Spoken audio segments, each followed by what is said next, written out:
Do you take vitamins? I mean, I'm not talking about the Flintstone vitamins, okay? We all love those, but let's be honest here. You know, you need to take some real vitamins and supplements these days to feel your best, unless you're just floating through life or you eat perfectly, which no one does. So what vitamins do you take? What's good for you? What supplements do you need? How do we know, how do we know the answers to these questions? Well, you can take a quiz at this website called takecareof.com from this company Care Of. You take this quiz, it asks you questions about your lifestyle, what you want to improve, what you're trying to feel better with, and what you're trying to change. It's like a 5-minute quiz, which is basically like a one-on-one consultation with a nutritionist. And at the end of the quiz, they suggest a bunch of vitamins and supplements that would be good for you to help you improve your life, which is amazing. It takes the guesswork out of it, and you don't even have to talk to anybody, which is great because we all love that. You go to takecareof.com and try this quiz and see what they say about what is recommended for you. And then if you decide to order the vitamins, which I did, and they're awesome, you get 50% off just for listening to this podcast. So you go to takecareof.com and enter the promo code WORSTFirsts50. That's firsts, plural. So takecareof.com saying WORSTFirsts50. You get 50% off your Care Of order. I mean, that's 30 days. Give it a try. See, if you feel better within 30 days. And if you do, then there you go. You got your vitamin supplement program all lined up. And the great thing about it is they come in these little compostable packets. So you know that you took your vitamins. It comes in these little packets. They have cute little inspirational quotes on them so that you know you did your vitamins for the day. You're feeling good. You get going. Give it a shot. If you're not feeling your best, this could be something that really helps you. We tend to be deficient in a lot of things that we don't know about. So takecareof.com, enter the promo code WORSTFirsts50 for 50% off your Care Of order today.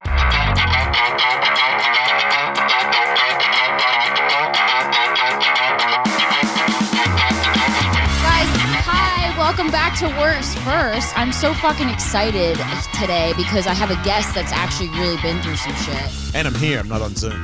Yes, I know. The Zoom thing is painful. So painful. It's like not that painful, but then really compared to just like, can you get in the car and see my face? Yeah. How much better it is to listen because our audio sounds the same. Yes. And as a broadcaster, I do not appreciate it when I go, hey, how's it going? The other one goes, rah, rah, rah, rah, rah, and I'm like, and it just sounds and looks like shit. It's all pixelated. Yeah.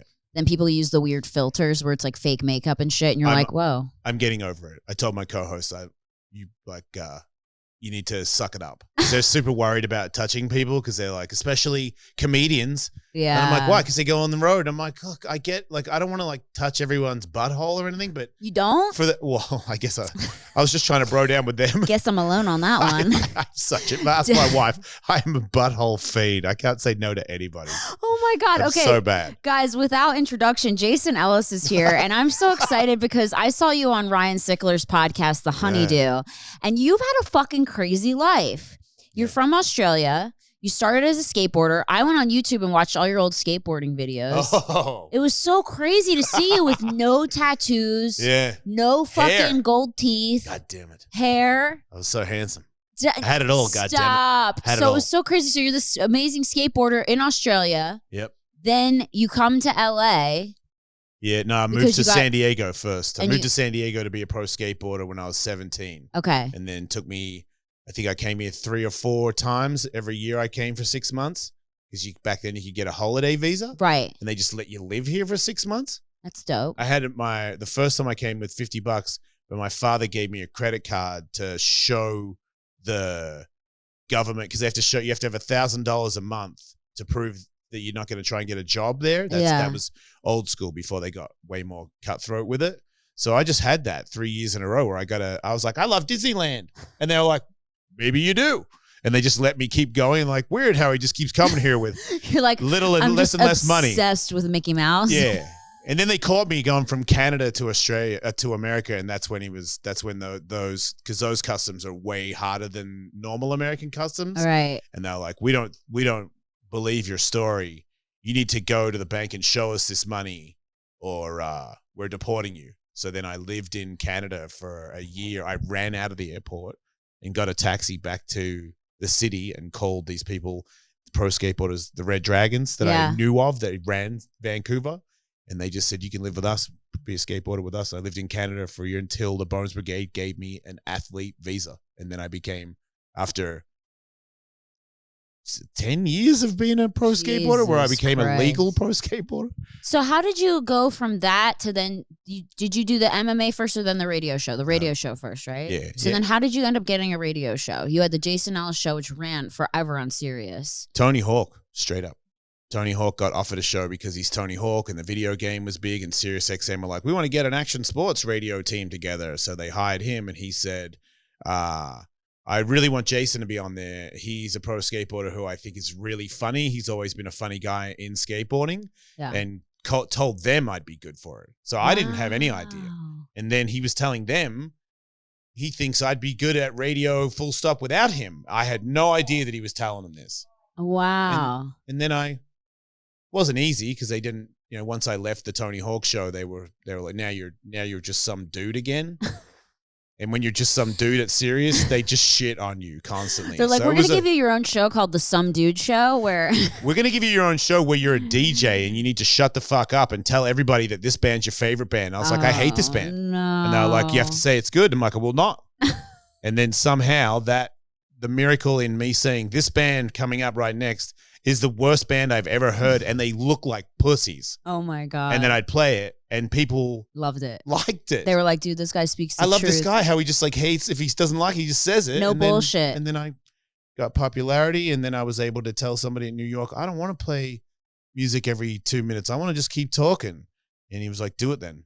And I was like, I got your word that I can do that. And he said, yeah. And then that's when I flew back from New York and called it the Jason Ellis Show. That's great. And just started talking for an hour at a time before I played music. I love it. Congratulations. Ta-da. Yeah, it was easy peasy. Okay, but I want to hear, because I know you have so many worse, but so first of all, growing up in Australia, there's fucking huge, I've never been there, but everyone that I've ever known that's gone on vacation there sends me pictures of giant spiders and snakes and fucking all this shit. You've got bears and fucking giant beasts. But can't everything kill you in Australia? No. Bullshit artists. Everyone's a bullshit artist. Really? There's no drop bear. There's no Sure, there's some poisonous snakes and some poisonous spiders. You have poisonous snakes, but do you realize that everyone in Australia? No, I never met anybody that died of a snake attack in Australia. Not one. I never met anybody growing up that was attacked by a series of spiders. It's bullshit. Is it true that everyone in Australia has a toilet spider that no. Stays by the toilet and kills all the other spiders? No. Really? Yeah, full on lies. Everybody is on the Mick Dundee tip. I told people a long time ago when I was 17 that a bunch of girls in Mission Beach, because I was gathered around. I was like, oh man, I've really got myself a story here. And they're like, whoa, Crocodile they loved Dundee. my accent. The accent was killing. So I just kept talking. Oh mate. So it just sounded like they wanted to hear me say some shit that would run along what they think Australians are. So I just said that drop bears, there's koala bears that have rabies and they drop out of trees and maul your face. People have been killed by them. You just made that up. And they were like, no way. Tell us more. I want to suck your dick. They just start taking on your accent. Yes. As soon as I saw their face really believe me instantly, then it was sky's the limit. I just made up shit all the time. So nothing gnarly growing up in Australia? No crazy Australian stories? Yeah, but that's not like everybody in Australia. I had a crazy family. So I shot wild boar and I put their heads on my head and like while they were dead? You cut their head off and put it right on your head? They taught me, yeah. I shot a boar once because I attacked the fire and we had to go up in trees, and then I dropped out of the tree and shot one with a shotgun, and a pit bull dog and myself killed the pig. And then when they hung it by its legs, made me gut it, like teaching me how to do all this stuff. And then they're like, cut its head off, Jay. So then I cut its head off with the meat cleaver, and then like, put it on your head, we'll take a photo. So then right after you cut it off? No cleaning it out? Oh, fuck no. No, we were covered in that shit. I ate its kidneys. Like I grew up with a guy who was from Czechoslovakia, and he was just all about being a bushman and being really tough and making food out of shit that was unnecessary. And so what were your parents like? My mom had me when she was 16. Okay. She was alcoholic, I think. And then my dad was 20, and he was a bit of a drinker, and he never really paid that much attention. Back then, I don't think he really liked my mum, so he ended up leaving my mum and marrying her best friend, Aww. who was my step brother's mum. So my Right. stepmom and my real mum apparently were best of friends before I was born, and then they've never been cool since. Still Well, to duh. this day. Is Like your dad still with that lady? No, he died. Oh, okay. But, Is your but he was mom- with her. But he also cheated on her several times. He went out with a stripper. I was going out with a stripper, and then he started going out with my stripper friend who worked at the same club. So then he would call to see if my girlfriend was there, so he didn't want to show up and see my girlfriend's pussy. It's really nice of him. So it was always weird. And my brothers were never a part of this. They were, their stepmom, they didn't know that he was cheating, but I always knew because I was like... You were older. I already knew. Everyone had already broken up. I'd seen people do heroin in front of me. I'd seen people punch women and people lead it. My brothers didn't see that. My brothers never saw the most disgusting side of, like, all of a sudden my dad got money and got a job and was like, I've got a Ferrari and I don't I never did any of that stuff. And my stepmom's like, oh, I know. How disgusting. And I'm like, you're like, I remember seen you, everything.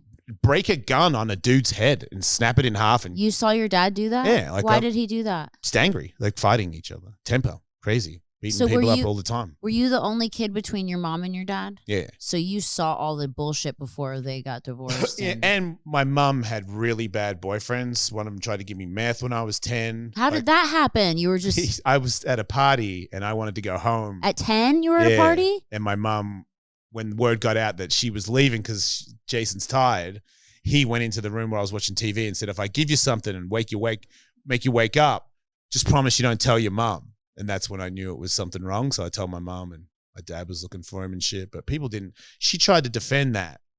Your mom. I love her tried to now. defend that? Many, many years later, when I had my own kids, I brought up that conversation when we were in a mall in Australia. And she was like, look, he was in a really bad way.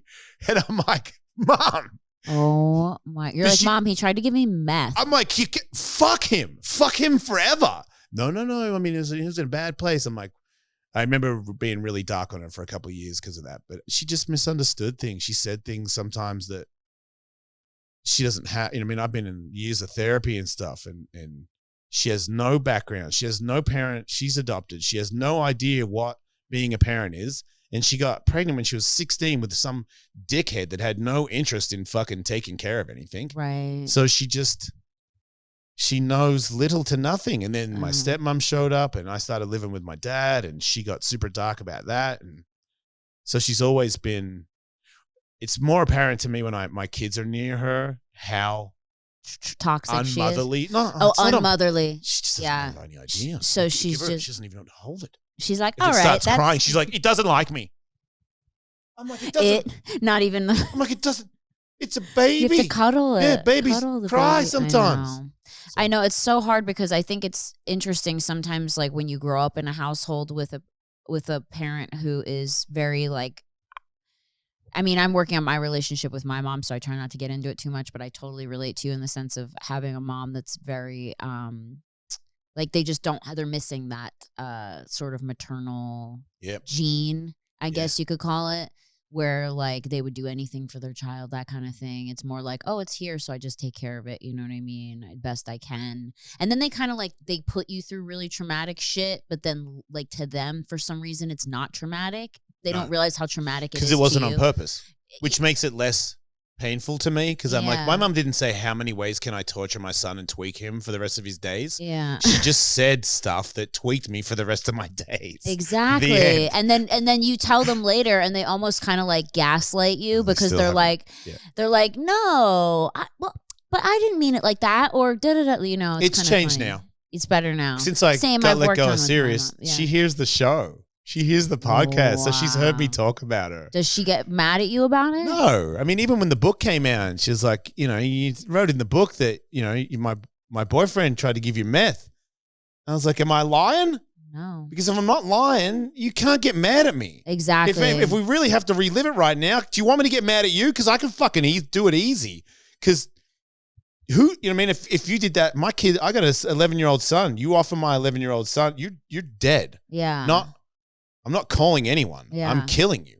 It's so funny you say that. My mom, the same thing. I did a documentary and I talked about some of the shit that she did to us when we were younger, and she flipped out and was like, why Truth would you hurts. tell everyone, da da da. And she's like, you're freeing yourself. Yeah. And then they get mad at you, but you're like, okay, but there's nothing to be mad at because you did that. And then they're like, well, I'm going to look bad. Yeah, I'm like, going to well, look bad. I'm going to do it. Yeah. So maybe just apologize and move on like grown-ups do. Or we also explain that, like, well, with my mom, it was like mental health issues. So, like, I kind of explain that, like, you know, they're working through it, you know, and she's working through it. And, you know, that is what it is. So obviously going through all that as a child, you came out with some mental health issues. Yeah. And Big time. when did you start to notice that you were struggling, and in what way? Oh, wow.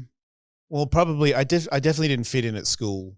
Okay. Were you like the punk guy, or were you like bullied, or what was the deal? I was bullied a lot. Bullied, okay, yeah. It was weird because I was girls liked me at school. Mm-hmm. I looked good.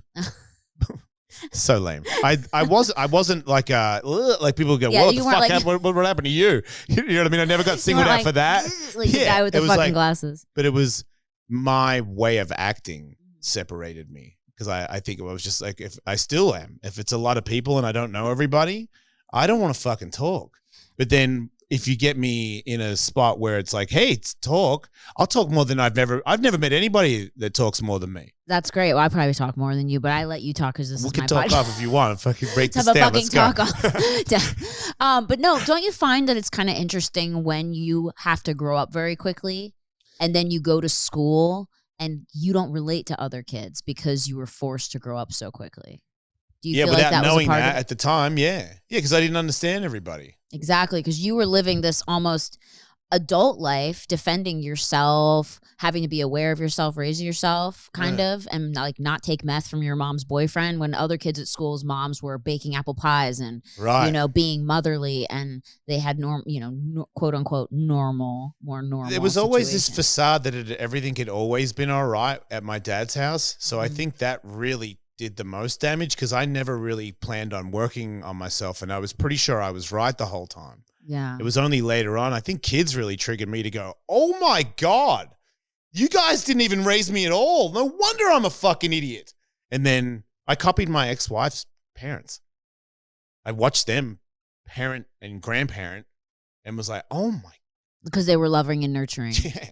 Yeah. Like these people at first made me uncomfortable. Because they were you so guys are loving. full of shit. Because they were so loving. Yeah. Nobody oh yeah, really? You concerned about what's going on in my mind? Fuck off. But they did. They were. I know. Isn't that interesting? People genuinely really care. Yeah. When you meet people who really care. I did not know that. Some people do. I mean, especially people that have been through shit, because they're like, I don't want anyone else to, be alone in the struggle.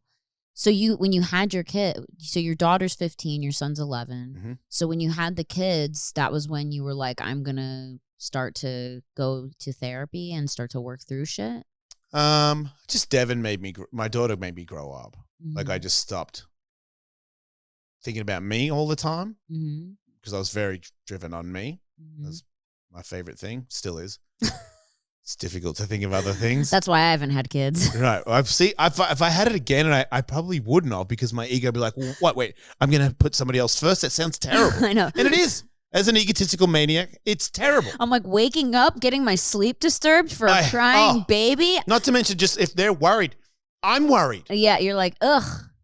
Like the boyfriend could break up with them, and I'm like, kill the motherfucker. You're hurt too. Yeah, and I don't even know the guy. I don't even know what happened. You guys aren't even old enough to make out, so it's not even real. And I'm like, fuck him. Wow. So okay, so where am I? So you had your kids. Yeah. So at what point did you start going like, oh, I'm gonna, change my life? Or were you living kind of recklessly? What were you doing? Always. The only time I ever was sober was to be good at skateboarding. If I ever won or did well at a contest, then I just straight go back on the blow and do all kinds of drugs. So tell me some worsts. All right. Well, I wrote down a couple because Nikki reminded me. So she's like, just remember some of those ones because I'm like, I don't remember the first thing I ever did. No, you don't have to remember the worst. But then I totally did. The first time I ever shot up heroin. How old were you?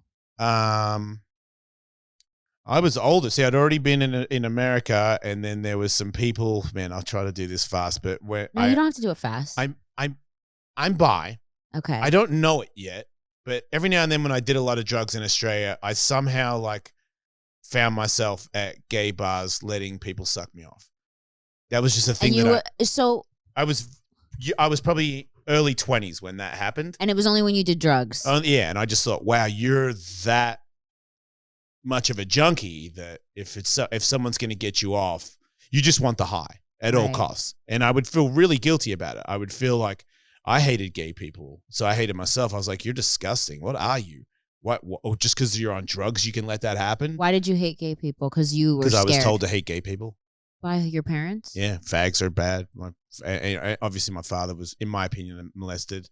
He molested me as well, but I didn't figure that out until I had an invisible friend when I was 23 after a demo where I took a bunch of meth and a bunch of LSD and nobody could get me out of the hotel pool. So my girlfriend stayed there and watched me talk to an invisible person who told me I was molested by my father when I was 23. Did you remember it?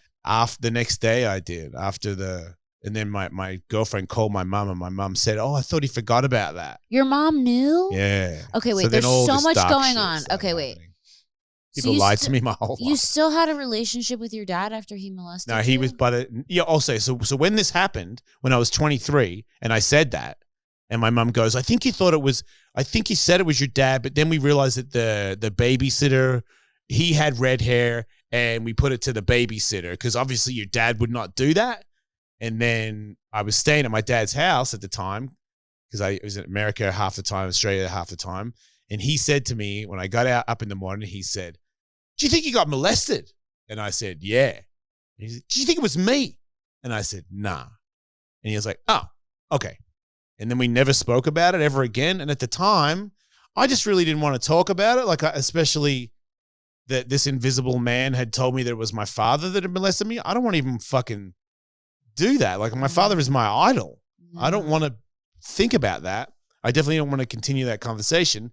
But when I got older and thought about it as a parent, knowing that my father had beat up so many people in my life for saying little things or cutting him off on the street in a car, beat him bad, like real bad, scared me of fighting. That's how bad he beat people up. People think I love fighting. I just don't want you to beat me up real bad. I'm terrified. But that whole thing, I just was like, you know what? He's right. It probably didn't happen that way. And said, I was like, I was molested by the babysitter. What do you remember? Suck my dick and then I'll suck yours. And all I remember is the dick. All I remember is the dick, not the head. I just remember it was obviously way bigger than mine because he was a man and I was a baby. And it was like, I was like, I don't really want to do this. And he was like, I'll suck yours. And I was like, feels good when he does it to me. So now I think I'm a part of it. I agreed to it. How old were you? 4 the first time. 4? Yeah. So then, dude, I see all these therapists about all this shit. And then I do MDMA therapy with some fucking doctor. How did that go? Fucking what? I mean, great. But I do not need to know any more about my childhood. I'll do it. I hate doing it, but my father used to come into the bedroom all the time with this fucking heat lamp in the middle of the night. So all I would see was this big circle heat lamp.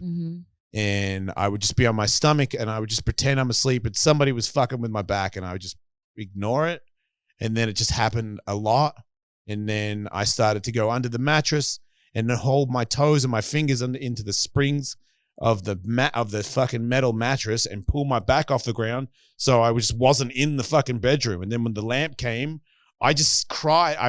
I like was whimpering like, please stop. What do you mean fucking with your back? Like, what do you doing mean? something to my ass. Oh, okay. And I just blocked it out. Like I just pretended that I wasn't awake. Yeah. Nothing woke me up. I wasn't there for it. Right. But I didn't want to be there for it again. So when I knew that lamp was coming, I got under the bed. But in the therapy, when I said don't stop, when I said please stop, he left and realized it and then didn't do it again. And it was your dad? Yeah. So then when I realized that when I was 40, he was already dead. So then I tell my stepmom. She doesn't believe me. My brother doesn't believe me. Because my mom believes me instantly. And I'm like, fuck, what is this? And then I was in the middle of getting a divorce. And I was just like, this is at 40. I'm a man. I've been through a lot. I'm a tough guy. I can take it. And that's probably why my brain let me know all this information. But I've never felt more rage in my life than in that rehab where I was like, I'll kill everybody. You're like, I'm so mad that I'm going to kill everybody in this this fucking room. Yeah. And then I'm going to go out. And I was like, this is what happens when people go break, berserk. yeah. Like, you can't do this to a kid. No. Like, they'll fucking... I didn't even know that it happened because my brain was like, you can't know that. Your brain does it to you protect cannot know that. You'll fucking kill yourself. Yeah, to protect and it saved me because I think by the time I was really, I took that information in, I had so much to live for. Yeah. And I was like, you're going to get past this, you know? It's incredible what your mind will do to keep you alive. Your mind is focused on keeping you alive no matter what. And so if it has to block shit out, it does that, which is so fucking insane. I remember watching Oprah shows and going, man, molestation, poor kids. And it happened to you, which is so crazy. And you're not the only one that I have a lot of people do. I have a lot of girlfriends who... Girls did it to me too. Really? Yeah, they're just not on my number one shit list because my dad fucking me and some babysitter making me suck his dick all the time versus... a bunch of my dad's friends fucking me when I'm in my 16 and 17s or whatever. It's like, whatever. I remember thinking cool, but now when I look back at it, I'm like, what the fuck is your 16, tweaking problem? Yeah, and the bitch is how old? Like 30? Yeah. You're like, what is a 30-year-old woman Three doing? sisters all had a shot. My dad's friends, all three sisters married to 3 different men, all hit on me. And, I'm fucking 16. Of course she can have me. God. And now when I look back at it, you're like, dude, that's I was a fucking dog rape. to so many women. It's rape. And I think it was because my original thing of women is like, they just want to fuck. You just fuck. And then then you leave. There's no, I don't owe you anything because I'm secretly married. So I'm definitely not trying to see you tomorrow. So I don't remember thinking.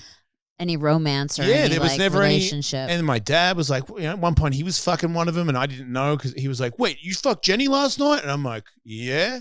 He's like, well, I'm going to dinner tonight. I'm like, man, I'm my brother's brother.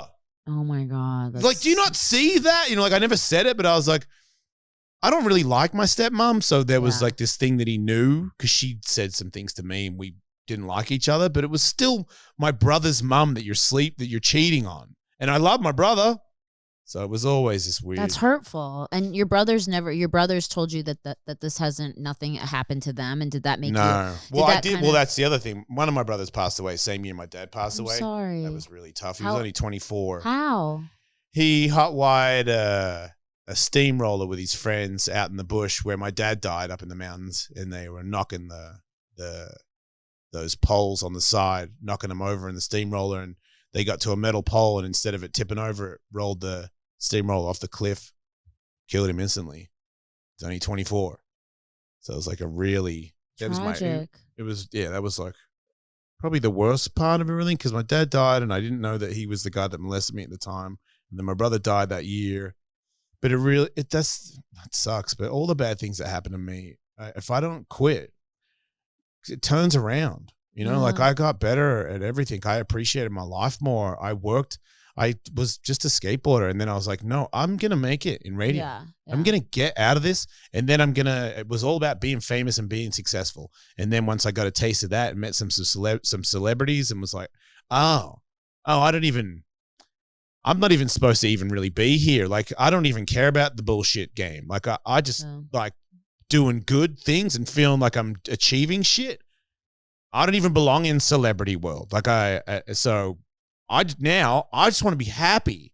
I'm like, what's your new goal, Jason? Because I would like a car and I would like some shiny things. And you could say, hey, did I see you on the street? I'd be like, yeah, you recognize me. And then that happened. And I was like, still not happy. No, still not happy. Fulfill you. So I was like, okay, new game plan. New get goal happy. is happiness. Yeah. And then I'd had 2 divorces.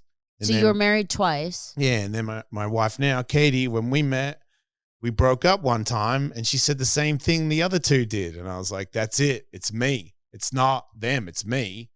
And I just become good friends with Benji and Joel Madden. My wife at the time was Joel's assistant and I was good friends with Benji. And they were talking about this therapist that helped Joel, like incredibly. Mm-hmm. And I'd met therapists my whole life and they sucked. They were stupid. And I remember knowing that they're dumb. Mm-hmm. And this guy, I just knew that if I saw this guy that I had a chance of getting Katie back, and she was the right one for me. And I knew it this time because I was trying to tell people that were interested in me, oh yeah, you're interested. So you know I fuck dudes.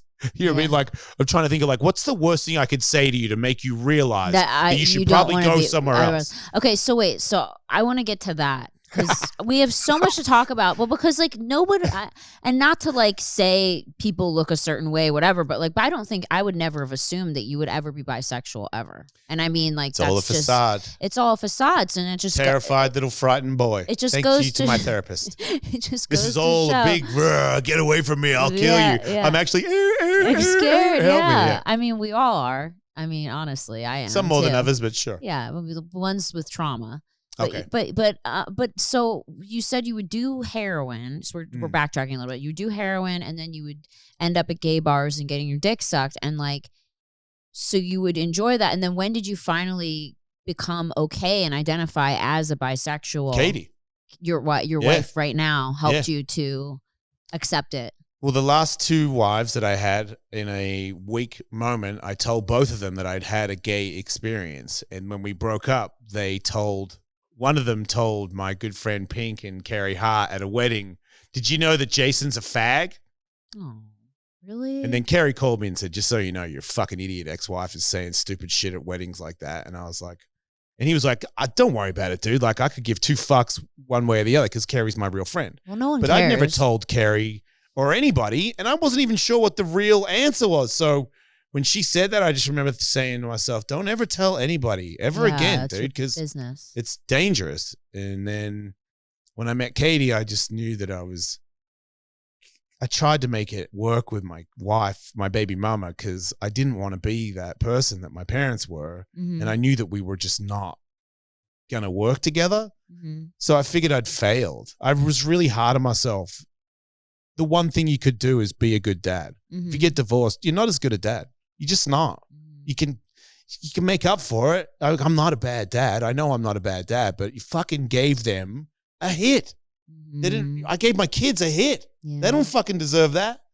So that really cut me. And I just remember thinking, don't do it to anybody anymore. You know what I mean? You're a nice guy, but not if they try to live with you. Yeah. You don't mean it, but you fucking drive people insane. So I just told her from the start. You're like, I'm bisexual. No, well, there was a calendar with trans girls on it because a trans girl was on my show because I booked her because I'm into trans girls. Mm-hmm. So she goes, "You into that?" And I was like, eh. But I remember thinking, I don't want to hide any. Yeah, I am. Mm-hmm. She's like, "Really?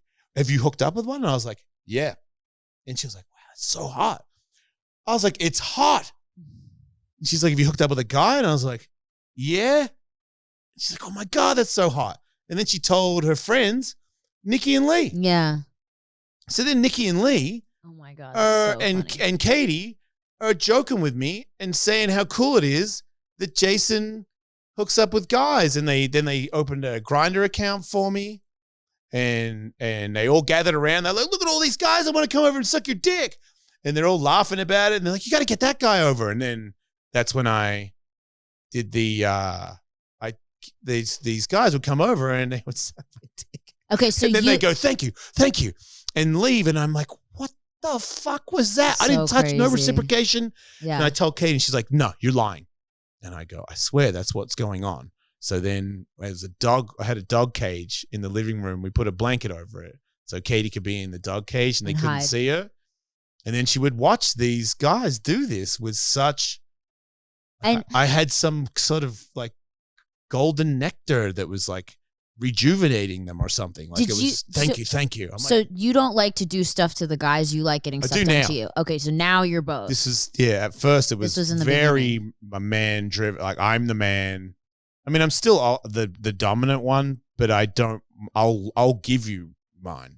I'll give you my power. Wow. So thanks to Katie, she taught me how to use my butthole. Oh my gosh. So she's like the perfect wife for you. Yeah. There's, as far as I can tell, there's only one wife for me. And you guys have an open relationship? Yes. So you're able to fuck whoever you want? As long as I get permission before I do it. Yes. And same with her? Yes. And that does not bother you whatsoever? You do not get jealous? No. Oh, I've been jealous before, but it is what it is. You just accept it. Too bad. You're like, well, He's really high. He probably gave it to her really good. And then I call it the addict brain. He probably gave it to her better than you. And I was like, shut the fuck up. No. Yeah, because you got to run. Dudes have to run that through their head. And I'm like, good. I hope he did.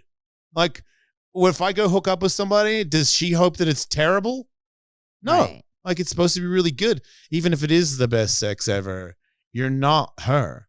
So now that's my question. So being married is like, okay, you love everything about her personality, everything. And like, that's why you were like, I want to be married to her. I'm just wondering what makes someone want to get married when they want to sleep with so many people. That's my question.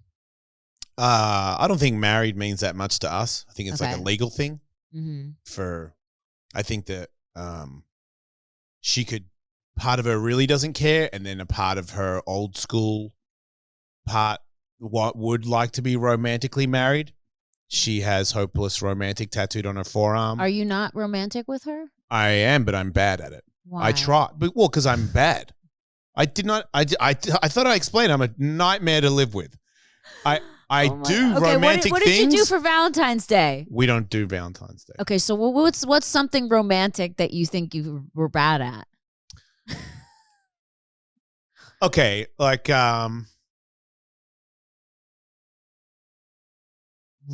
like let's say it's your birthday. Mm-hmm. Am I gonna put like months into your birthday? No. I mean, no one does. Some people do. Do they? Rob Dyrdek does, like, celebrates his wife's fucking afternoons with balloons. That's amazing. I'm very happy for him. Makes me look bad, but I feel like I'm also from therapy. My affection is do you want to fuck? You know what I mean? If I grab your ass, I'm like, I really love you. Okay. And she's like, it's like you really love me, and then like 5 minutes later you're boned up. Like I have to do ones where I'm like, I really love you, and I give her a kiss, and it doesn't involve any sex. Oh. Those ones are always hard for me because she's really hot. Yeah. And if I kiss her, and I'm like, I love you, then that usually turns into, whoa, I probably could do it right now as well. Because I'm a walking penis. Dead. Sometimes I feel like I could do way better at that. Aww. But it's good that you guys have a lot of sex. That's important. I think, obviously... we're rabbits. Well, that's great. That would be weird. That would be, because she knows that. If it was like, I don't really want to. I'd be like, whoa, really? Then you'd know. I feel like you don't like me anymore because I'm still attached to it that way. Because a lot of people, I mean. I can admit it. People say sometimes that, like, that sex equals love, but that's not always true. No. There's so much more to it. That's why it's good that you make effort to be loving without just trying to fucking put it in. And I think the biggest move for me is I can admit that I'm not good. Right. You know what I mean? Like, I'm not going to argue.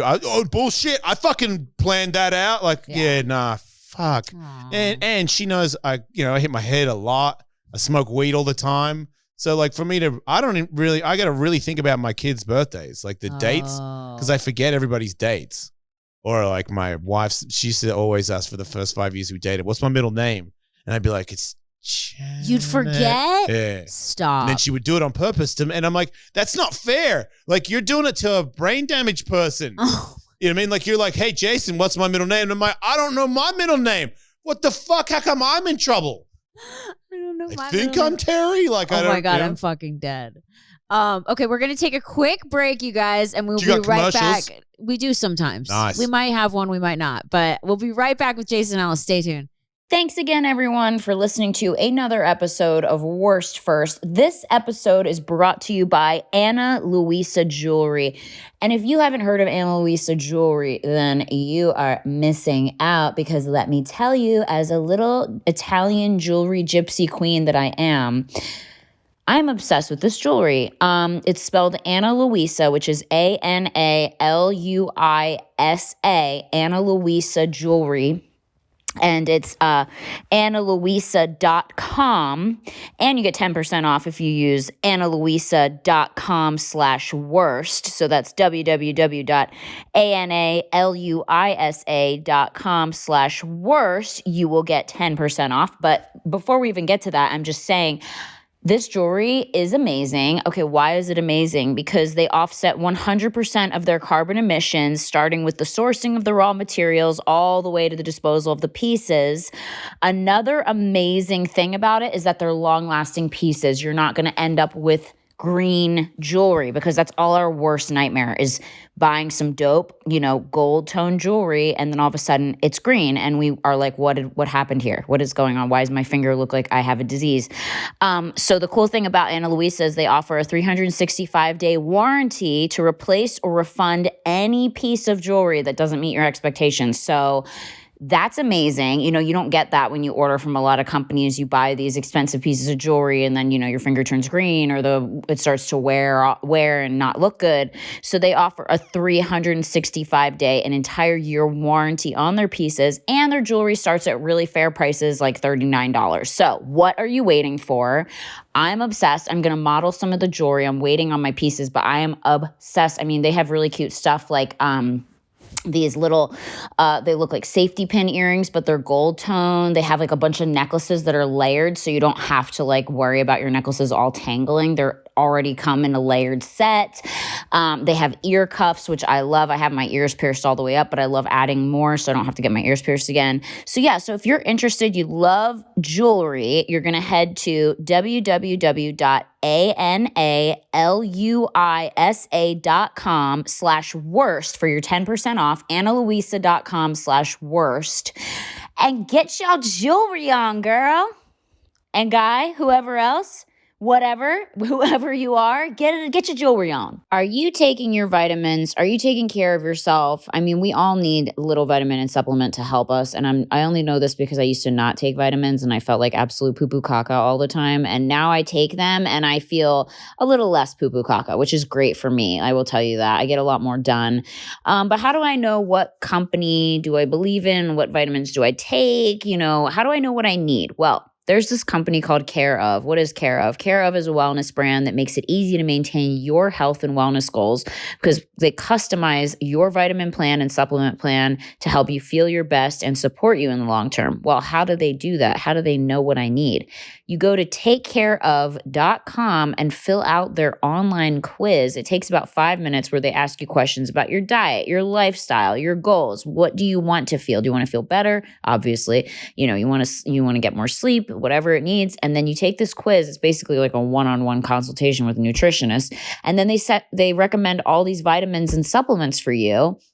And then basically you subscribe and you get these vitamins and supplements monthly, and they come in really cute little compostable packets, which are great, great for the environment. You're not hurting everyone.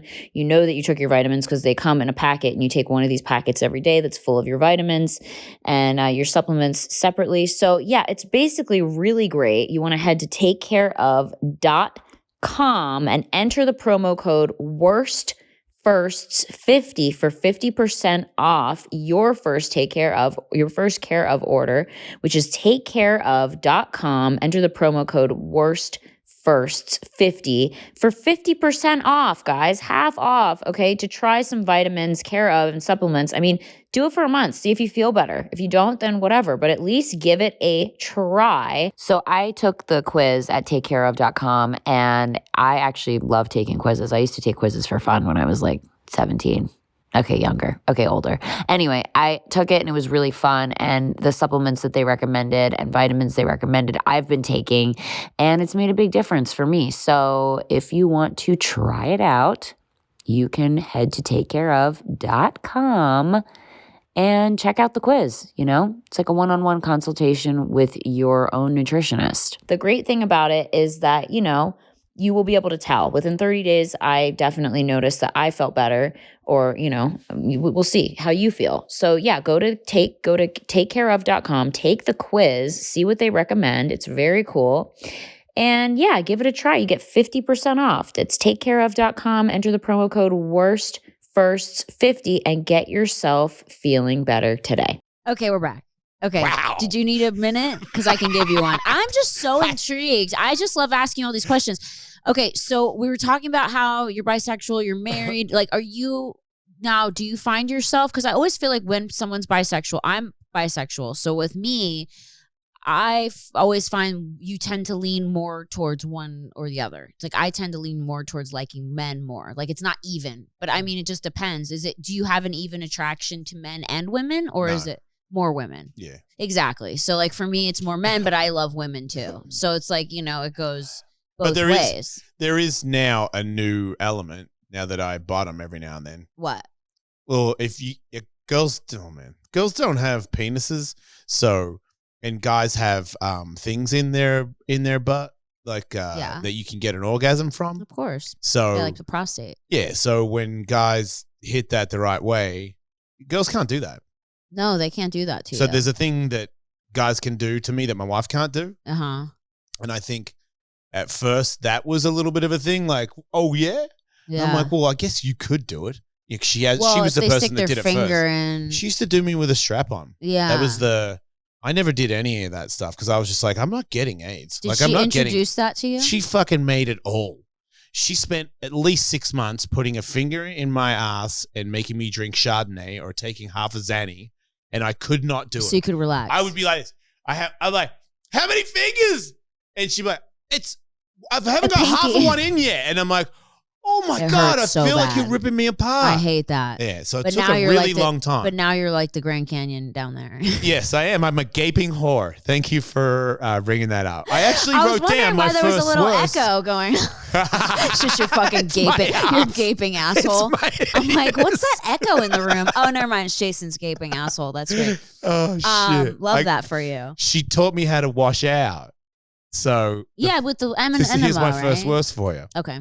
So we lived in the valley, and we had a spare bedroom, and the spare bedroom had a shower that had that plastic floor. Okay. So it was like a hollow sound. Oh, yeah. So she bought one of those metal ones that you put up your butt, you attach to a shower, and you wash your butt out. Yeah. And she's like, I'll show you how to do it. I'm like, this sounds sketchy to me. Yeah. She's like, give me a right, put some lube on there, and then put the thing up there, and I'm putting the thing on. I'm like, oh, my butt's filling up. She's like, you're fine, relax. And then she's on the ground with her legs crossed, on the ground in front of the shower while I'm standing up with this thing in my butt. And then I'm like, it's filling up. She's like, relax, just stay calm. And then, whonk, a turd comes out, shot out of my butt and landed on the ground and made this bong sound. Like bong. And it was like just sitting there. And I'm not like I really rock don't, turd. I don't like poo. Especially around my okay. my that's your one no. Yeah, like if as far as I know, she doesn't poo. Okay, I'm like, good. keep it that way. Yeah. But now she knows I poo. I just pooed. And you were like embarrassed. And I went, oh, and she was like, oh. And then she laughs hysterically, and then I laughed. But there was a good 2-second thing there where I was like, are we divorced? Like, is this the end? Did I just grotesque the grotesquer? Like, how far can you go? Okay, but see, I'm totally different because I'll have like really crazy diarrhea and I'll send pictures to my husband and be like, is this normal? That's so not cool. I'm so not cool. Wait, you have to tell Tommy. If she did that, I would fucking seriously leave her. He's so mad. Yeah, me He's too. Like, that I'm is mad, disgusting. and I don't want to. That is disgusting. I'm a sick man, if my fuck. wife hears this, she's probably laughing, but oh my God. Or if I have like a nasty ass period with like clots and fucking like creatures that look like faces and shit, I fucking send it to my husband, or I'll put one in my hand and I'll walk over to him and be like, what should we name it? Oh my God. I'll be like, what should we name it? Oh my God, you're like, disgusting. Disgusting. I'm disgusting. That is you thought you were disgusting. Yeah, no, I'm very disgusting. Yeah. And I will literally, it'll be a blood clot like this big, and I will walk up to him and be like, what should we name it? And he will throw up. Yes, he fair. Will actually. I can't. Katie did it to me the other day in the shower where she just went, and like, blood came out. Yeah, dropped it on the chair, and I was like, oh. And she's like, really? Really at this point? I'm like, yes, really at this point. It's kind of crazy just eject it. That you can't handle that after all the shit that you fucking have been through and done. She'll argue this, but I do like period sex if it's at the start, but it has to be mean and it has to be about blood. You have to talk about it, which means I have to be in a blood fucking mood. And that's not every day. And it just smells like pennies. You're like... But it's only the start. I don't like the late the gushing days. like fucking. I like all because she used to do that to me when we first met. She would cut my arms with razor blades and suck all the blood out and spit it all over me. Okay. So I didn't know. I'm in blood play. Like I don't know, but it's. I'm over it now, but at the time it seemed really cool. Because she's covered in tattoos. She's really hot. I've seen and she her was on like your spitting Instagram. blood all over me and blowing me. And I was in a relationship with 2 kids where I wasn't getting sex for years anymore. Wow. So all of a sudden I'm like, oh my God, this is Wow. the greatest thing that's ever happened. Wow. And how long have you guys been married? 3 years, I think. That's great. Yeah. Well, I think we've been dating for almost 10 years now. Wow. Yeah, So the you kids waited know a while really well. to get married. Yep. So she helped raise your kids. Yep. That's amazing. She helped raise me and my kids. And your kids, do your kids live with you or about half and half. That's great. Yeah. That's They great. call her stepmom now, which is because I remember when we first started dating, she's not going to be my stepmom. I'm like, never said she was going to be. Just in love with her. Were they mad about it? There was a beef when we first broke up because their mum wasn't happy with me and wasn't happy with Katie and I because people talk. I'm at a radio show where I talk about stuff. Everything. So, it's Does like you slept with China and it's like she's like, really, you fuck China? And I'm like, I mean, it's not your dick anymore. Like I can kind of, but I get, oh, you took your dick out on the Howard Stern show. And I'm like, I'm making $1 million. I'm like a famous radio guy. People think that it was one of the greatest things ever to put M&Ms in my penis. So you put M&Ms in your penis? Yeah, that's how I got on the Howard Stern show. Inside of the shaft?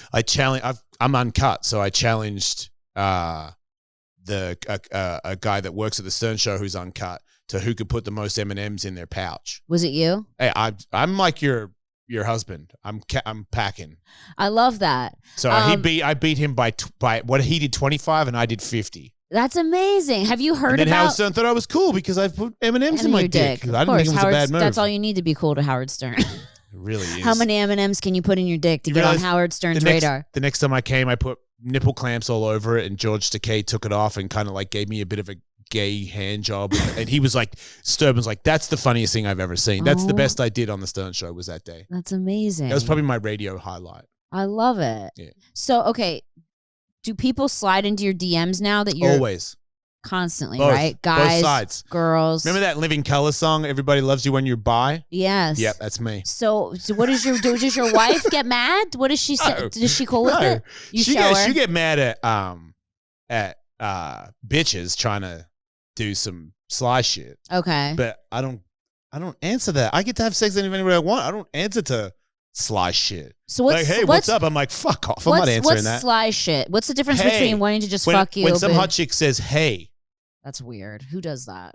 What's wrong with you guys? Because you're testing me. Hey. Okay. Like, I'm going to look at your account, see you're hot, and that's enough. All you did was say, hey, and I'm good to go because you're fucking hot. I'm like, no, hey. Wow, that's weird. So you just don't respond. Yeah, I block Okay, them. so then what about, how do you meet the girls that you sleep with that you're outside of your marriage? Well, it's not that often now because I don't go out there anymore. I'm not on Tinder anymore. I gave up on that. I just usually a friend of a friend Nikki and Lee and I play around sometimes. And does your wife participate too? Like, are you guys all included? We did some OnlyFans shit the other day where I was just stunt dick champion for all 3 of them. I was like, anytime you need me to get a test, I'm there for you. Wow. So and you then just don't even this care. Other little girl who's my friend who hangs out sometimes. And that's like, sometimes Katie will hook up with her as well. And sometimes Katie's like, nah, you guys can hang out. And then we'll hang out. So it's usually, especially now. Is it like at your house while Katie's home? Yeah. So Katie will be home, you'll be fucking a girl in the room, and Katie will be home and like watching. Not in the same room. Like I got downstairs. a movie theater downstairs. Yeah. I'll go play and then come back up. And she doesn't care. Not at all. Wow. That takes a strong woman. We're a strong team. You guys are a strong team. We've been through a lot. Yeah. Like the whole you having sex with some cute person versus all the shit that her and I have been through. Yeah. Like we're here for each other. She knows I'll die for her. Aww. So, and she's, I got heart conditions. I've been through a lot of shit. You have a heart condition? Man, I got told Tell me everything. even What's more wrong? of a heart condition now. Tell me everything. I have a great cardiologist if you need one. What's the heart condition? My heart went into AFib, so I had to get an ablation, and then that seemed to fix, and that's why I had a couple more pro fights. And then how did you know you were in AFib? Did you you started? I had to go to hospital. I was thought I was having a heart attack. It was going 240. What was it They going? knocked me out. Had to shock it back. Did they give you the adenosine or whatever to stop it and restart it? It didn't. Oh, when they knock you out? No, they inject this stuff, and I'm going to butcher the name. They injected it, and it didn't work, so then they have to knock you out and electrocute your chest back into normal rhythm. Were you just at home and it started going that fast? First, yeah. Yeah, one time I woke up with it. They said that you have to stop drinking, so I quit drinking. And then I went back to get a checkup the other day, and he's like, "Yeah, your heart's getting bigger. I know you don't like to bullshit. Your heart's getting bigger. We have to put you on a beta blocker, which one do you take? I take one too. I just started, and it makes me fucking need to piss all the time. Which one? And I'm thirsty all the time. Which one do you take? I don't know what it's called. I just started. It starts with M. I don't know. It starts with. Is it metropolol? Yes, but 24. Man, what the fuck? You a doctor? I've been on all of it. Wait, you have a heart condition? Well, I have anxiety disorder. So do I. My heart will go 200 in the middle of the night, and I thought I had AFib, and I'll go to the ER. And they'll put me on Valium, and it'll go away, which means it's not AFib, it's panic, and so which is good news for you. Which is good news for me, but it panic also attack is you think you're having a heart attack. You think you're having a heart attack. I did have a panic attack, and now it's like, no, you actually have a heart condition too.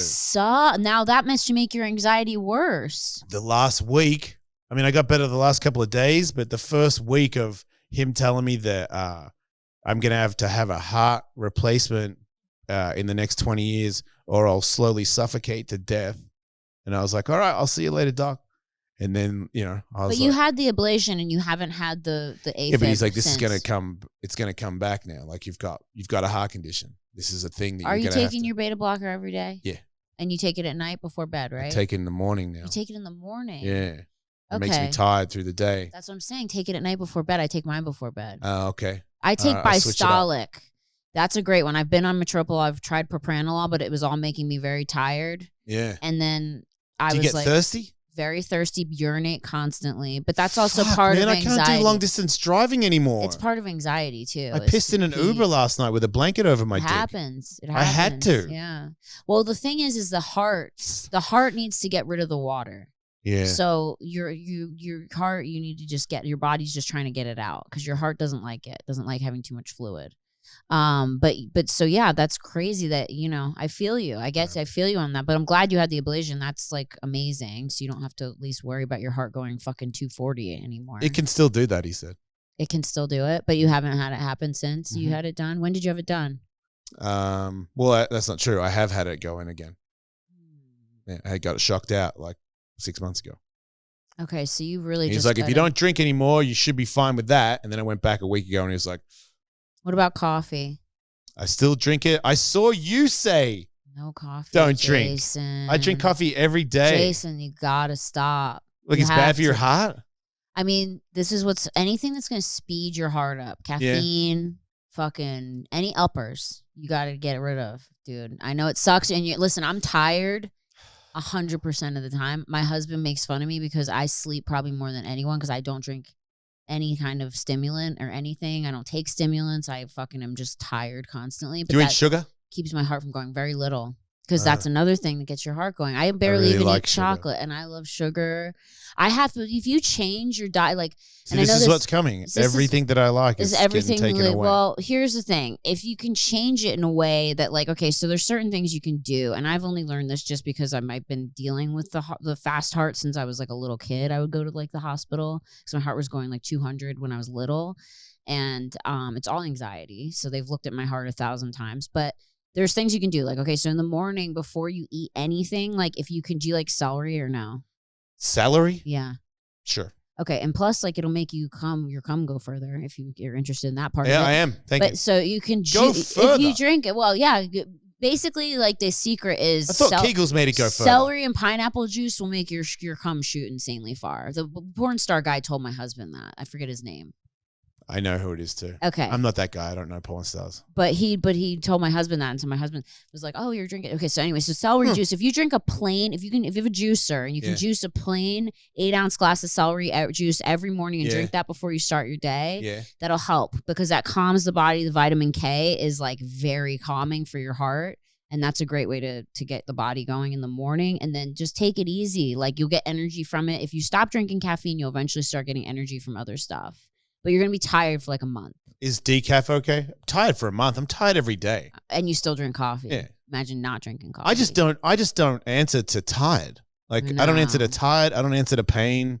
I don't answer to that bullshit. Okay. Like, you want to make it in life? Yeah. I don't give a fuck how tired I am. Give a fuck how many hours I work that day. Do you want to be something? Then fucking go. Like, someone told me, for $1 million, would you be happy today?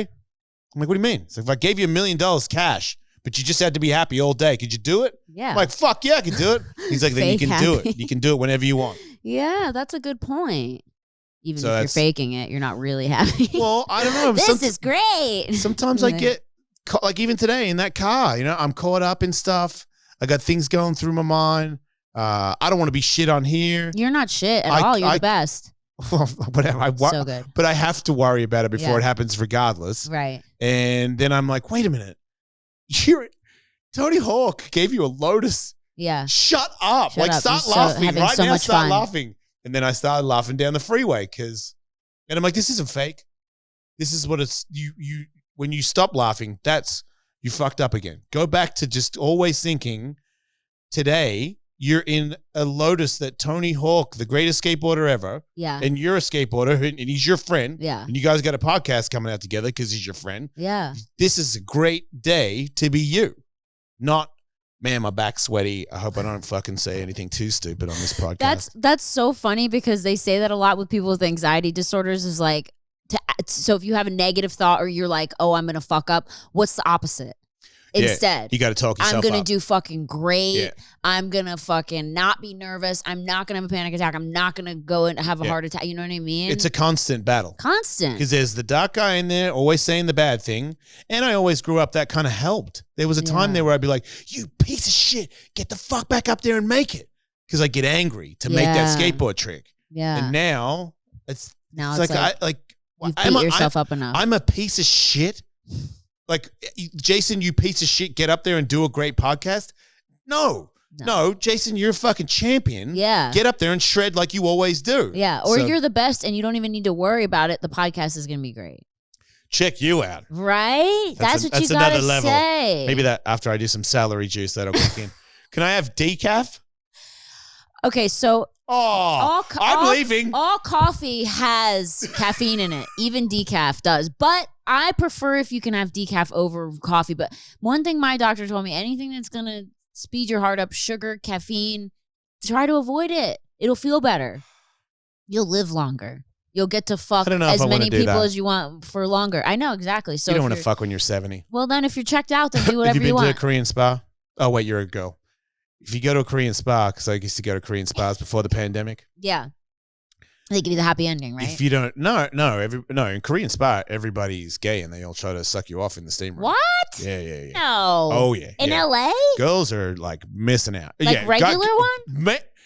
What's the uppity gym? Equinox. People try to suck you off in Equinox. Stop. People try to suck me off in Equinox every time I go there. Jason. I won't get sucked off at Equinox because it's a serious establishment and I respect it. So when you try to suck me up, I say no. But not one time. Every time I've ever been there. Every time. Somebody tries to suck me off in the steam room. Or in the showers with the doors open.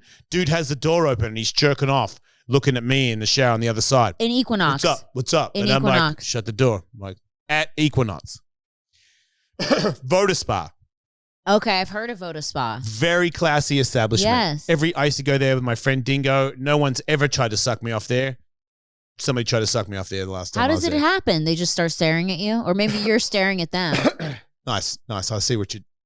Maybe because what I haven't realized is I'm constantly them. looking to suck people off, and I keep blaming others, but really I'm just like, Or maybe you're staring at them thinking, are they going to offer to suck me off? Usually in a steam room, I like to pull my dick out of the side of my shorts and go... And I don't know why. I don't get why guys want to suck me off. No, I don't. Your dick, you're just... I would tell you. Okay, so you're not paying attention and they just... What do? They come over to you and go like, hey. It's usually the other side. They get on the other side of you and they face you and they do this. They do like an adjustment. Uh-huh. And then... That's the sign? Oh, that's the sign in the... Because I go to the... Not anymore, but the Korean spa, the total sign is when guys are in the steam room, they're all going for it. If a guy comes in... Everybody stops. And then the guy goes, and that's, I'm a part of the gang, go back to sucking. Okay, Because there's guys in there that aren't gay, right? Yes. So do they come in and every be now like, and then they'll go, or guys, really? And then all really? the gays stop sucking, and I'll be like, ha, ha, ha.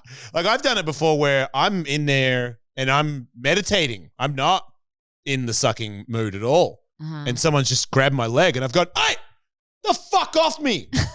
And then everybody in the room stops sucking each other because they're like, oh, shit, straight guy in the room. I'm not a straight guy. I just don't want everybody to suck me. And you can't suck me without me giving you an eye. Yeah. You can't just grab my penis while like if I'm like, eyes, and you're just like, yeah, nah. No, it's not. Yeah. That's so fucking. So it's pretty gnarly in there. Dude, that's so crazy. I kinda didn't fun. even know that happened. I wish girls were more like so that. do I, because Katie goes to the other side, the girls' side, and they never touch each Here's other's the thing pussies about, in there. It's harder with girls because like and it bums me out because like when I I agree. was single and I would like want girls to hit on me, I never got hit on. Yeah. Ever. If I did, it was like a really like masculine woman. Yeah. Who would be Same like, with hey, Katie. baby. And I'm just like, that's not my type. I'm like lipstick girl. Like, Same I with like Katie. the pretty girls. Katie likes pretty like, girls, which means it's way less consistent. and because way less approachable. Like Yeah. a lot, because you never know. Although I will say online makes it a lot easier because there's like a lot, like, I mean, I don't know if you guys do TikTok or whatever, but TikTok, there's like a whole gay girl community on TikTok. Is there? Oh, totally. I'm not you in can the just- community. Oh yeah, there's a blew it whole with gay that. girl community on there, and you see all their pictures and their videos, and they talk about being gay, and so you're like, oh, this Ooh. is cozy. Like I know this person. Like if I made an advance on them, they would be into it. But like, I Okay. mean, I'm married, so I'm obviously that. But like, I feel like if that was around when I was single, that's like a way more comforting. Because I think as a girl, like when you're like a lipstick lesbian or bisexual, it's a lot harder because you never know. You're going to make a move on somebody who's straight and then they're going to get fucking weird. And you're like, oh, sorry. Oh, my Hopefully bad. they don't get too weird. I always feel like girls are a little more understanding. Do you? I feel like I would they're hope so. not. Really? Oh my God. I've had like, It's so gross. I remember I went on like I thought I was on a date with a girl. And she was so pretty, and I was like, I thought we were flirting, and I like went to kiss her, and she was like, "What are you doing? We're friends." And I was like, "Oh my God," I was so embarrassed, like because I thought like my friend, it was such a weird hangout because my friend was like, "You should hang out with my friend." I'm not gonna say her name, and I was like, "Oh, okay, yeah," like. Totally, because I was single and I was thinking she was trying to set us up. Yeah. But really, it was more just to be friends because she was like, oh, you guys really get along. I found out later. Oh. But I was like, this is so, made me feel so weird. When to get rejected like that, you're like, oh, she's like, dude, what are you fucking? I mean, she laughed, like, we're still friends. Yeah. But it was like, she was like, oh, no, I'm not gay at all. And I'm like, I kind of find that hard to believe, but okay, yeah, like, I respect it. It's I weird. don't know why, but it would be weirder to me to be rejected by a man than a woman. It's weird, Like, yeah. I feel like I've never been the If a guy was like, I'm good, dude, and you're just like, oh, wow, now I feel like a total fucking loser. That would burn so hard. So hard. Yeah. It actually burned worse than like, I mean, I've never been rejected by a guy, so I wouldn't really know. Like, I've never had a guy not want to kiss me back, but like, the girl was like it was so fucking like insulting. Yeah. It was so insulting. Yeah, because you're not supposed to ever get denied. No, and I was like, ugh, and I was like, what? Made me feel like the thing creepy. From the Goonies, like like you're a creepy sex fiend. Yeah, that's what happens when you get denied. You feel immediately like a creep. I'm the worst. You're like, oh man, I'm so gross. Anyway, I feel like we've talked about everything in this podcast. I love it. I want to talk about your podcast you have, the Jason Ellis Show. Yeah, I got two. I got three now. And you have three. Okay, plug So I have the stuff. Jason Ellis Show, and that is every Tuesday at midnight, a new episode. And that on where? Where all podcasts Just are available. Okay. Yeah, downloadable everywhere. And that's myself and Michael Tully and Kevin Kraft. They're my co-hosts from the SiriusXM show. We all moved and started our own podcast. Mm-hmm. And then I do an MMA show every Monday with Alan Joban, who's a UFC fighter. So it's just strictly combat sports because I always talked about that. And I was like, why not have a podcast about it? Alan Joban's like a Versace model and shit. So he's really hot. And I'm like, what about really hot fight guy? And then like scrabbly, like comedian tattoo guy who's had some fights. Yeah. Maybe it'll be worth watching. I don't know. So we're just trying that. And then I just recorded my first episode of Hawk versus Wolf, which is myself and Tony Hawk who do a podcast that drops every Wednesday at midnight. And that's like the big one. That's great. Because we started together and now we're going to be back together. And he's really excited about being back in broadcasting, and he felt like Sirius kind of snoozed on both of us. Yeah. And he's really sort of fired up to do good. And that's probably better really to do it on excites your own me. anyway. Now, because, I mean, if you don't like it, you don't like it. But if you do like it, I definitely don't need 75 executives to tell me what to do next and then slow it down to the point where... And also take like a huge chunk of your money. And just, to me, they stopped what I was doing. Yeah. Every day they'd be like, that's good, but it should be a little bit more like this. That's never in our show now. Yeah, don't let people tell you what to do. Exactly what we want to do. I'm like, hey, man, we're doing a fire stunt. And the guy from Cass goes, cool. He doesn't even say, like, don't get hurt. Dead. He's like, I like that. He wants you to get hurt, more views. I just feel like it'd be different if it wasn't jumping through fire and all that stuff is not. I'm not a psychopath. Like You're not? I'm a measured maniac. Okay, I like that. Where I know the consequences and they always add up to not dying, but maybe there's an injury in it, but there's an injury in it that I know I can survive. There you go. And it's like, is it on video? That's all you need. Because I know how this game goes. Yeah, that's all you need. I went through a wall of fire the other day and I was like, if this doesn't work, just make sure that camera's on me. Because I had a Speedo on as well. I was like, man, if I get burnt, just make sure that film gets me. My God. I know. It's all about the views. That's it at the end of the day. What's Tom Segura? Did you see that basketball slam?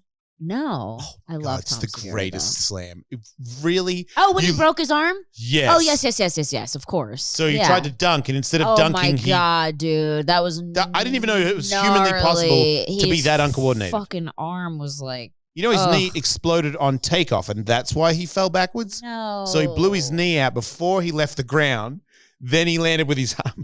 Isn't it weird how your body just starts to fail you? Like when I hit 30, I was like, this is weird. Stuff's just like breaking down. Not backing you up on that. It's I felt like Tom horrible. Segura was the most uncool. Like to me, as an ex-athlete, I'm like, wait, who does that? Wait, you can make your body be that stupid? Oh my God. That's incredible. Like as you fall for your back, at the last second, no, wait, let me get this right behind there and snap it off. Like, how did you do that? Dude, people were ripping on him so hard for that. They were like, it was the funniest. People were saying the same thing. Like, how is that position that you fell in even possible? It's the funniest physical thing I've ever seen. You have to try to do that. He should be in Jackass. I heard Bam got fired. Tom Segura has a slot. Oh my God, I can't. I love Tom. That's hilarious. He's amazing. Okay, so follow you on Instagram at Wolfmate. Yeah. And where else? We got your podcast. Yeah. You have 3 podcasts, Jason Ellis Show, Hawk versus Wolf, and then you G'day have MMA is the other one. G'day MMA. And what else can we I do a support you Patreon. on? You do a Patreon. Yeah, okay, I do 2 Jason Ellis Patreons a week, and I do 2 solo Patreons a week, and it's on Patreon/EllisMate. And that's all probably on your Instagram too, right? Yeah, I posted, but you can't say the word Patreon because you get shadow banned. Oh, really? Man, what is... That's so you're weird. a person that run all the internet. Yeah, you know how to run all these things. I do. Does that surprise you? You know what? I've noticed recently that I can't share anything from Instagram to Snapchat. So the different platforms, they don't want to support each other unless they're connected. So Facebook owns Instagram, so you can share across the 2 platforms. Yeah. Fine.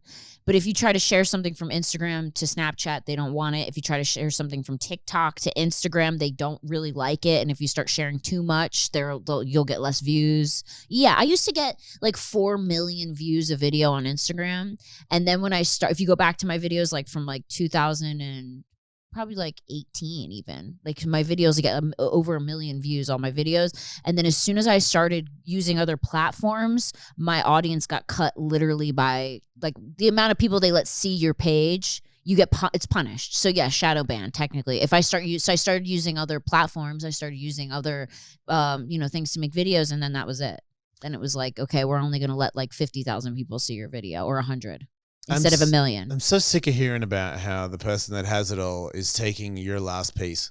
Oh, yeah. It's just like... No, because they don't want someone to go on your Instagram page and see the TikTok thing and go, well, what's that? Should I go on there instead? And then they lose and then they lose those people. Well, no, you have them all. Yeah. Everybody has them all. Everything has them all. But you just want to make it difficult. Yeah. Like I feel like Instagram makes so much money because we're all on Instagram. Yeah. But don't say the word Patreon. I'm like, that's my fucking money. But they let you have OnlyFans. They do let you can't say that. You can now? That's the worst one. I've got Lee and Nikki can't. They say all the working girls now call it OF. It's like cone. They use a different like letter in it, like knownly fan. Or no, like, because you can't say OnlyFans on Instagram. They will ban you. Wait, but my friend Amanda Cerny is like one of the biggest. Does she do non-naked photos? Yes. That's why. Oh shit. If you're in I'm just looking to see like the Lee and Nikki range so of if you're doing like OnlyFans, gnarly, you can see my if you're vagina. Doing porn. Yeah. Basically. Then you're banned.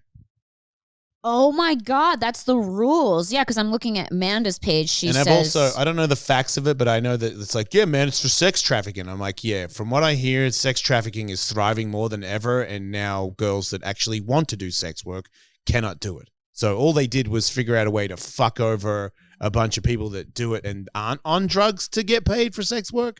And all the people that are sex slaves and being stolen and racketed around the world, it's never been bigger.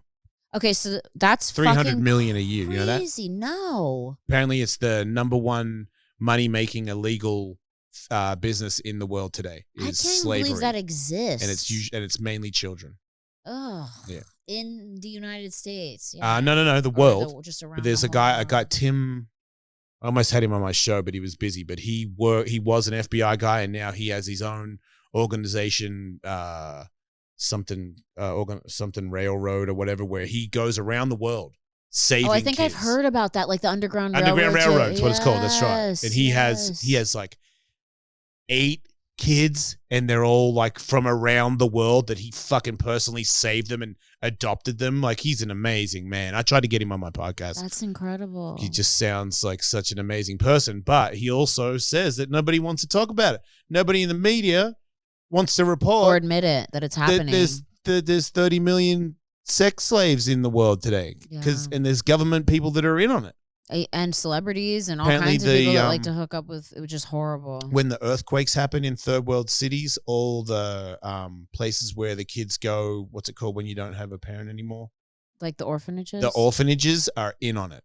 So when there's an earthquake in like in Haiti, the orphanage is ran by sex traffickers. So the sex traffickers come to the orphanage to pick up all the new kids that don't have parents because of the earthquake that they know. They fly there. Like earthquake in Haiti, they fly to Haiti and they get all the kids that have no parents from that fucking orphanage and spread them around the world, make them fucking sex slaves. Videoing, selling the videos.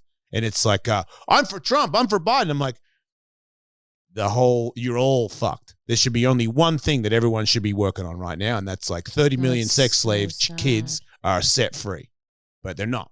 You're like, Ted Cruz went to fucking Cancun. I'm like, you're a fucking loser. Who cares? We're all fucking losers for caring about that. And no one will ever know, because it's like these poor kids they have no access to phones, or, they're kept in like rooms and they're like fed. I think it's crazy how nobody says it. Yeah. Like, how come all the dudes that cry on TV now for both sides, they don't have like a 15-minute cry for what's really going on. For the most innocent of the planet being treated the most evil way. Sorry, did I just bum you out? No, I mean, I've already known about it. There's actually like a lot, and I know I keep talking about TikTok. It's so stupid, but there's actually a lot of people on there. Like, there's girls that have escaped being sex slaves, talking on there, sharing their stories. Man, he frees houses. Like, there's raids where they've got like some big, like a storage facility. Yeah, and they're all in there. And they've been living there for like 20 years. On like dirty and they just mattresses. Go in there. Yeah. It's humans. It's insane, isn't it? That's why I said to him, I don't know if that threw him off, but I was like, I know I smoke a lot of weed, but if there was ever, if you guys wanted to ever hire me or whatever, like to kill those people, I mean, if I need to get a course, you know what I mean? Like, because I know how to use guns and shit. I feel you.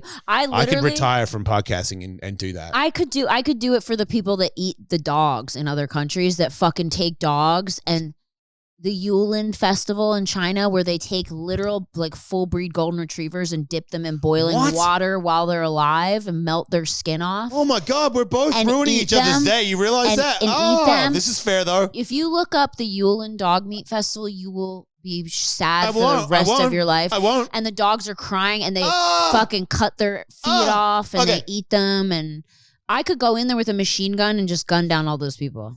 And people are like, oh, respect other cultures. Fuck that.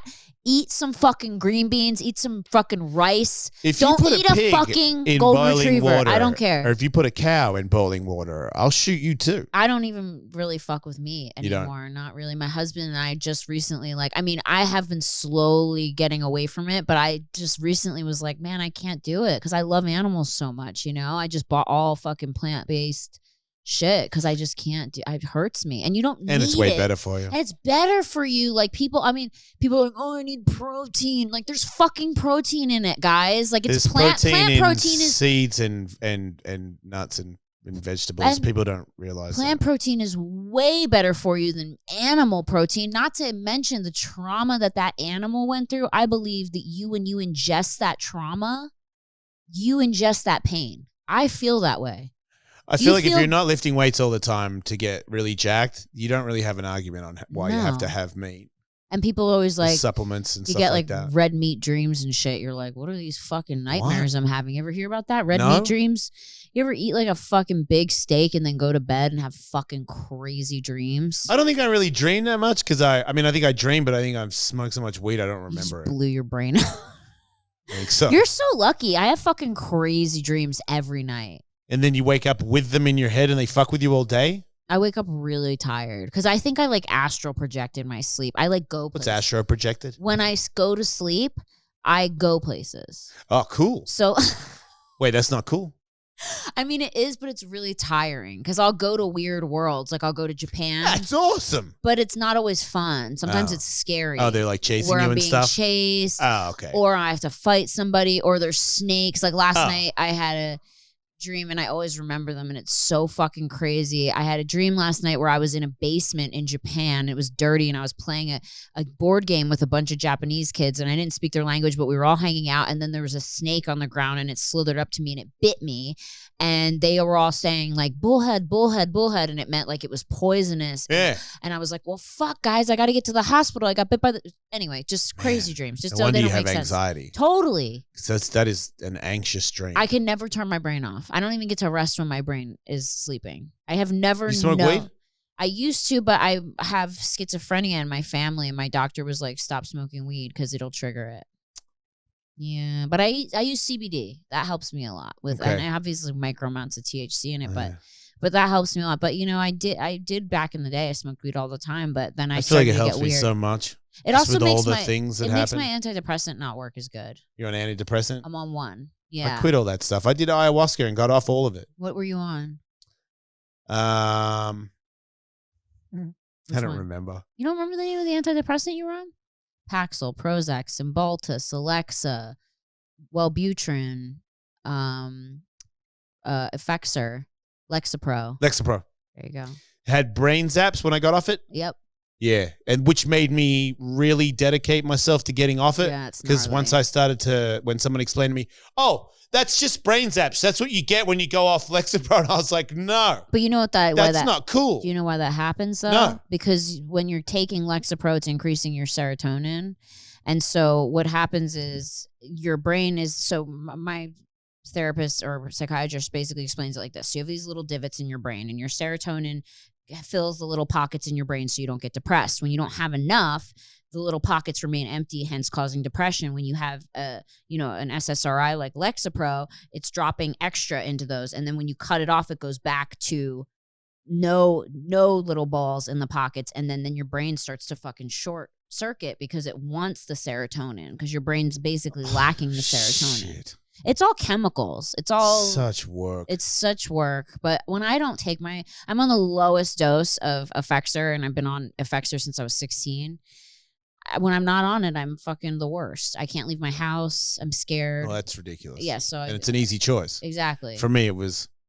You can still leave your house. You can be here. I didn't know how much it was making a difference in a positive way. Yeah. I just knew that it was making me slower. And Lexapro's a boner killer. And lazier and... No sex and fat. Well, not no sex. You can't stop me. Lexapro slow me down and I probably give myself a pat. I start becoming like a fucking respectable human being.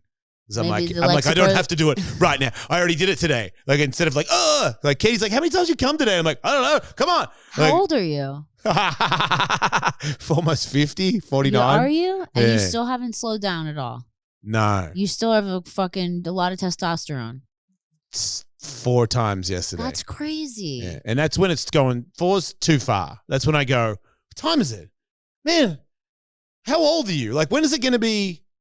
I would love to do it again right now, but I'm just tired. It's never been, I'm like, if Katie's like, hey, what are you doing? I'm like, I'm just hanging out. You want to mess around? I'm like, yeah, duh.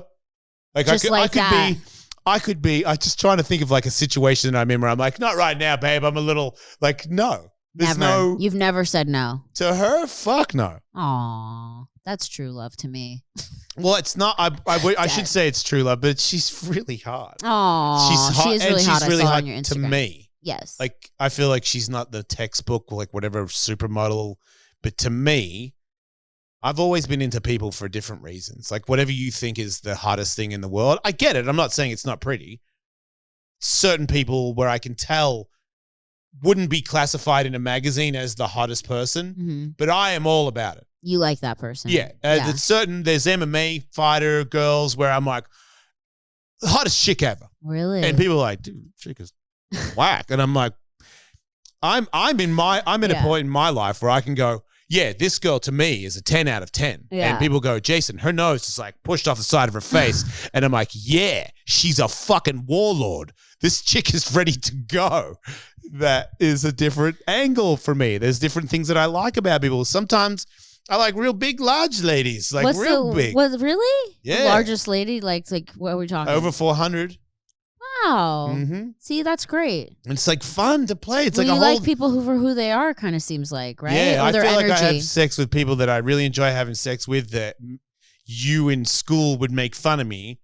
But if there was no school and like what everyone's opinion was, you would have had sex with her too. You just got this weird thing where you're like I hate it when people go, oh, look at that fat bitch. And I'm like, oh, that's mean. Maybe she is fat.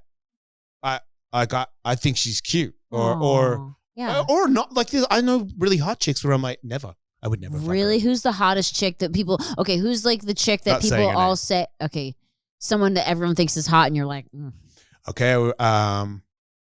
Well, I'm a walking erection, so it's got to be somebody I don't like. I would never fuck Omarosa, and I think Omarosa's hot. I like black chicks. Okay, Omarosa. Yeah. I hate her. Why? So just because of her mouth. Just your cunty ways, the personality, and starting shit and making people in the world angry with each other. Like if Ted Cruz was hot, I would never fuck him. Okay. Just trying to think of people that like their actual brain repulses me enough to not want to have sex with them. Right. But the look, it's always been I think I know that we'd be good at having sex with each other. Yeah. And I'm not like 100% right all the time, but I'm pretty good at that. Yeah. Where I'm like, wow, I feel like, if we ever hooked up, it would be really good. And then I can tell they're looking at me like, you're not my type. You know that, right? And I'm like, yeah, but I'm still here and interested. You can tell that, right? And then we end up going and hanging out. God. But I've always felt that with people, older people, younger people. Like, what's the oldest person you ever had sex with? Well, I mean, when I was 17, I had sex with some 40-year-olds. Right. But then there's... Have you ever fucked anybody in their 70s or 80s? No, I really wanted to one time. Here's the closest I ever got. This is so fucking... I'm so pissed. I feel like I need to have like a 3-hour podcast with you because you just have so much stories.